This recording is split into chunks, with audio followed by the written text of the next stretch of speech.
Hey everyone, today we are going to solve the LeetCode question contains duplicate 3.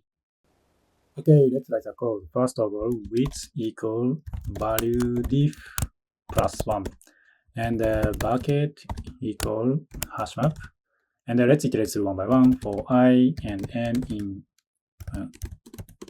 enumerate and nums bid equal current number divide width. And then if BID in bucket, so that means same bucket has number, we can immediately return true. If not the case, if let's check as adjacent bucket, BID minus 1 in bucket, and we use absolute value so that we don't have to care about like which number is bigger because we execute subtraction. So bucket and BID minus 1 minus n is less than or equal value diff, in the case return true.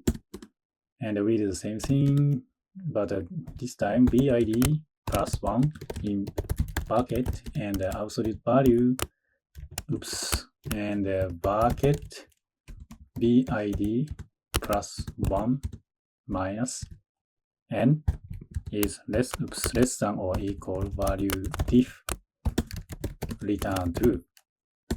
And after that, put current number to bucket. So bucket and BID equal n. And after that, if I is greater than or equal index diff.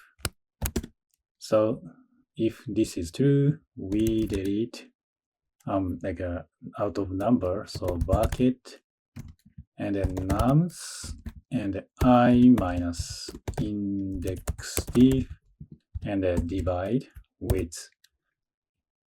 And after that, return false. So we can simply calculate value diff here, because every time we delete out of bounds number, and if we found a number in the same bucket, we immediately return true, right? So that's why each bucket has basically one number. So that's why we just calculate value diff. So if each bucket has many numbers, I think we have to iterate through like all numbers in bucket. But because of first check BID in bucket, and we execute deleting out of bounds number, so we can simply calculate value diff only. Looks good. Yeah, so let me submit it.